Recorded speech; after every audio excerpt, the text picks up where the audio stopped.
on that scorching July morning in Phoenix, when 73-year-old Robert Harrison stepped onto the city bus. He had no idea he was about to experience the most humiliating moment of his life. But more importantly, no one on that bus knew the old man they were about to disrespect really was. Before we begin the story, tell us in the comments which city you're watching from. And if you believe stories like this need be heard, hit that subscribe button to support the channel. That morning, Robert Harrison left his house at 7:30 a.m. Just like always, he was heading from his small apartment to the Phoenix Central Public Library. At 73, he was retired, a quiet man. He walked with a slight limp, an old war-wound, brown pants, light blue shirt, and a plain cap with no emblems. To all appearances, just an ordinary old man. While waiting at the bus stop, a young man joined him, music playing through his headphones. Scrolling on his phone, Robert waited quietly. When the bus arrived, the old man began climbing the steps slowly. "Come on, old-timer, we got all day," the young man said from behind him, not shouting but loud enough to be clear. Robert didn't turn around. He boarded the bus and sat in one of the front seats reserved for elderly and disabled passengers. He had every right to sit there, both because of his age and the old injury in his leg. The bus started moving. Robert quietly looked out the window. Phoenix's morning traffic was heavy, the sun already beginning to show its scorching intensity. 2 stops later, a group of young people boarded. 5 of them, in their 20s, talking loudly, laughing. The bus was starting to fill up, and standing room was getting scarce. 1 of them, a tall young man wearing a sports shirt, looked at Robert. "Hey, old man," he said loudly. "Aren't these seats for people our age? You got the strength to stand." Robert turned his head and looked at him. There was no anger in his eyes, just fatigue. "This seat is reserved for elderly and disabled passengers," he said in a calm voice. "Disabled?" The young man laughed. "What's disabled about him? He's just old and slow. Come on, get up. Young people shouldn't have to stand." The other young people laughed too. Some passengers on the bus were watching, but no one said anything. Everyone pretended to focus on their phones, books, or the window. Robert didn't get up. "I have the right to sit in this seat," he said in the same calm tone. This time the more aggressive young man came closer to Robert. "Look, old man, we got a lot of young people standing here. You're used to sitting at home anyway. Get up from there." "Please leave me alone," Robert said. His voice was trembling, but not from anger, from sadness. But the young people didn't stop.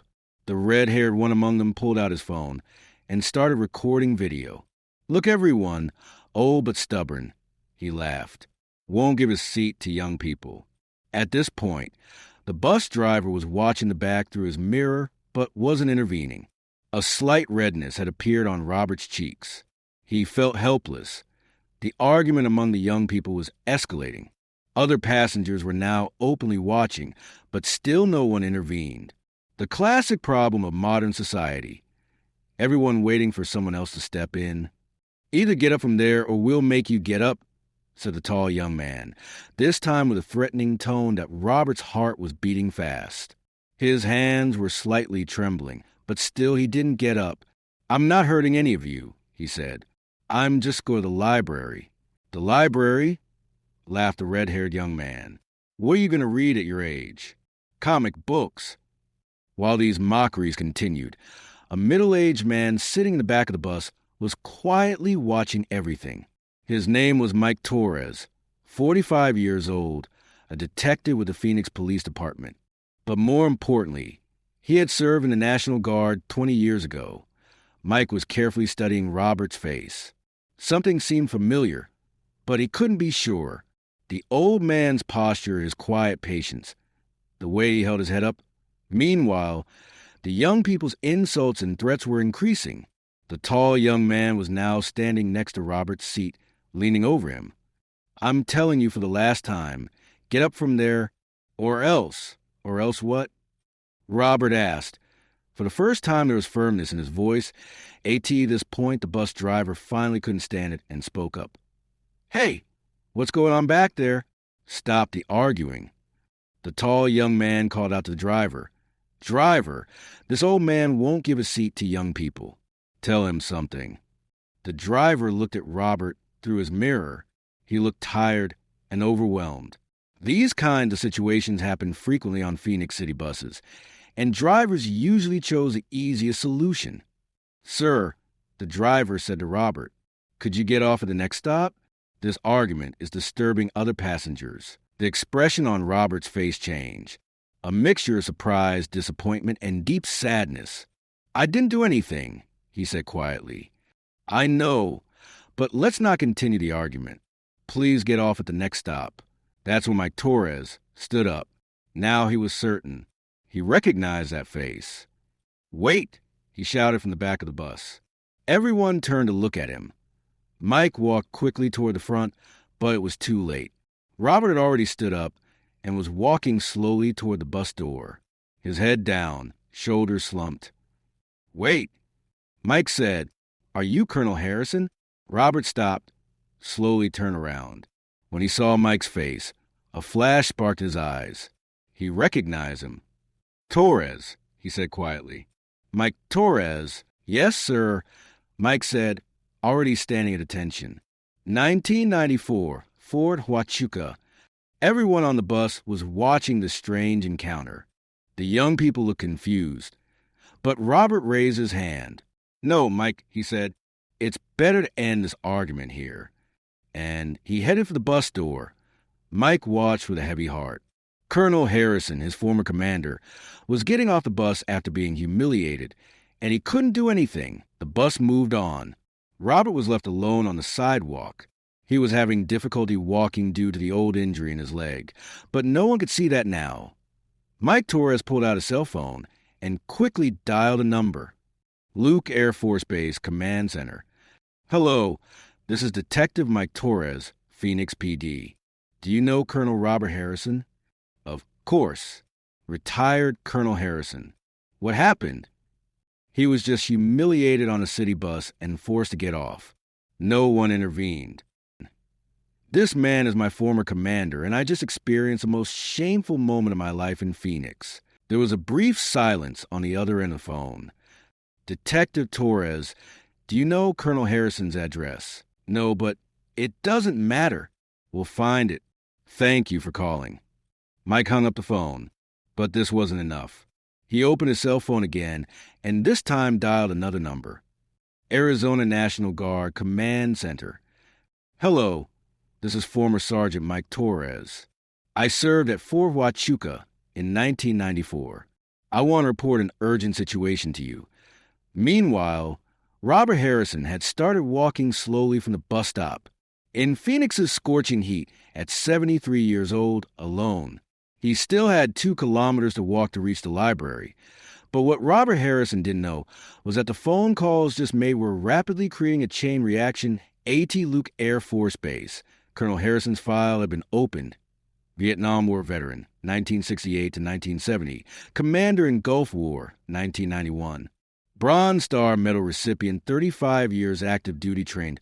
Over 200 young officers never received a disciplinary action. The young lieutenant at the command center was amazed as he read the file. This wasn't just an ordinary retiree living in Phoenix. He was a real legend. "Commander," the lieutenant said over the phone, "I've reviewed Colonel Harrison's file. He should be the last person anyone would disrespect." "You're right, Lieutenant. Get ready. In 20 minutes, we're going downtown." At the same time, at Arizona National Guard headquarters, a similar conversation was taking place.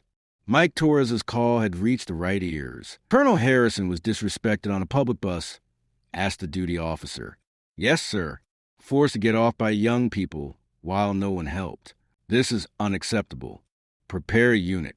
We're going to find him." By this time, Robert Harrison had walked about half kilometer. The Arizona sun was merciless, and sweat was streaming down his face. His limp was getting more pronounced with each step, but he kept walking, just as he had done in jungles 50 years ago, just as he had done in desert storms 30 years ago. He sat down on a bench for a moment to rest. His phone rang. It was an unknown number. "Hello?" Colonel Harrison? This is Lieutenant Colonel Matthews from Luke Air Force Base. Sir, are you all right? Robert was surprised. I'm fine. How did you... Sir, we heard about the incident on the bus. With your permission, we'd like to meet with you. That's not necessary, Colonel. It was just a misunderstanding. Sir, with all due respect, it wasn't a misunderstanding. Someone who served this country for 35 years shouldn't be treated that way. Where are you now? Robert looked around. I'm on Central Avenue, near the courthouse. Sir, please stay there. We're coming to you. The phone went dead. Robert sat in confusion. How had word spread so quickly? 15 minutes later, the sound began, a deep roar of engines. Down Central Avenue, a convoy was approaching. Not police cars, not ambulances, military vehicles, .3 Humvees, and 2 transport trucks. They stopped near where Robert was sitting. From the lead vehicle, a man in military uniform stepped out.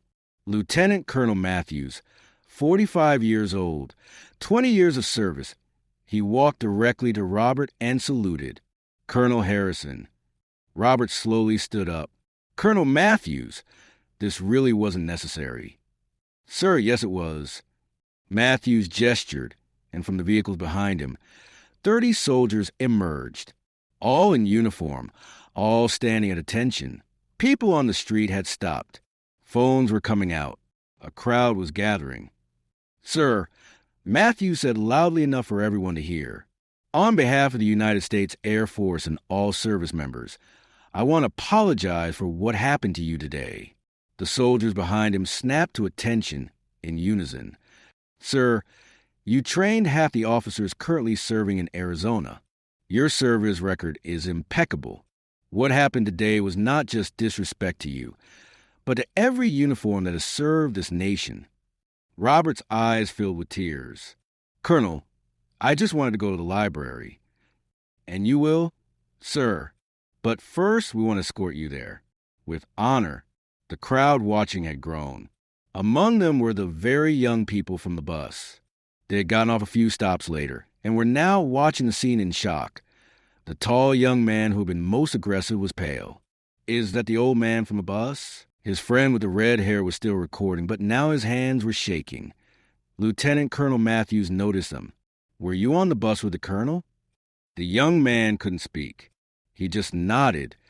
Then you witnessed the disrespect of a man who spent 35 years serving your freedom. A man who earned the Bronze Star in Vietnam. A man who trained hundreds of officers who are currently serving in Iraq and Afghanistan. The young man's legs almost gave out.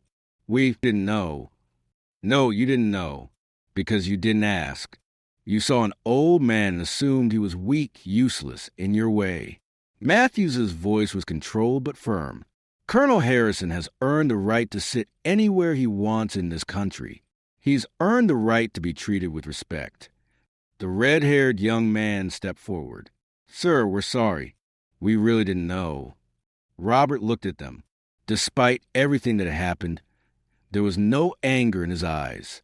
You couldn't have known, he said quietly. But next time, maybe don't judge someone by their appearance. Matthews nodded to his soldiers. Escort formation. The 30 soldiers formed 2 lines, creating a corridor of honor. Robert walked between them, his limp more pronounced now, but his head held high.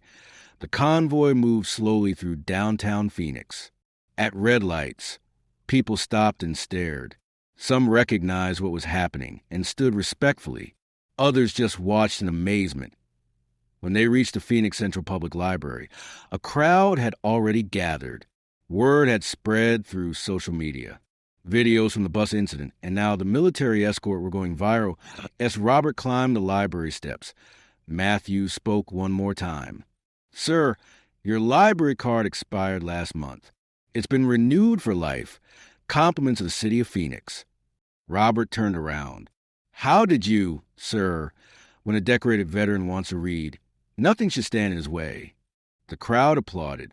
Not loud, not forced, respectful applause for a man who had served his country and was finally getting the recognition he deserved. 3 hours later, the Phoenix Police Department received a call from the bus company. The driver who had asked Robert to get off the bus was being reassigned to sensitivity training. The company was implementing new policies about protecting elderly passengers. That evening, Mike Torres visited Robert at his small apartment.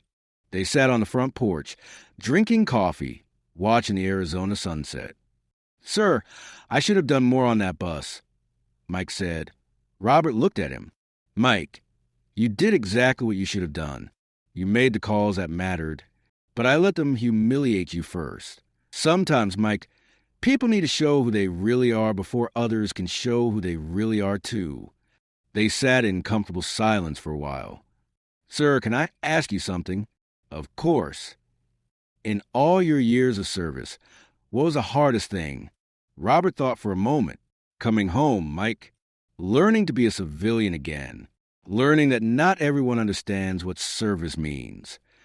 And today, it reminded me that some people still do." A week later, the Phoenix Central Public Library unveiled a new reading room. The nameplate beside the door read, "The Colonel Robert Harrison Veterans Reading Room, dedicated to all who served." Robert attended the dedication ceremony. This time, he didn't sit in the back. He sat in the front row, surrounded by veterans, active duty service members, and community leaders who wanted to honor his service. When asked to speak, he stood slowly, his limp still noticeable but his voice strong. "I didn't serve for recognition," he said. "I served because it was my duty. But what happened last week reminded me of something important. We're all neighbors in this community. We all deserve respect. And sometimes when we forget that, it takes 30 soldiers to remind us." The applause was thunderous. I in the back of the room. The young man from the bus sat quietly. He had come to apologize again and to listen. When Robert finished speaking, the young man approached him. "Sir, I've been thinking about what happened every day since. I want you to know I've signed up for community volunteer work with veterans. I want to do better." Robert shook his hand. "That's all any of us can do, son. Try to do better. Some stories end with revenge. Others end with justice. But the best stories end with understanding, growth, and a community that chooses to honor those who have served. Not all heroes wear uniforms, but those who should never be forgotten, dismissed, or disrespected. Because the freedom to sit anywhere you want, to speak your mind, to live your life, that freedom was earned by people like Colonel Robert Harrison. Where are you watching from today? Have you ever witnessed someone being treated unfairly because of their age? Share your thoughts in the comments. And if you believe stories like this matter, subscribe to our channel. We're here to make sure that people like Colonel Harrison are never invisible again. Because sometimes the quietest person in the room has the most important story to tell.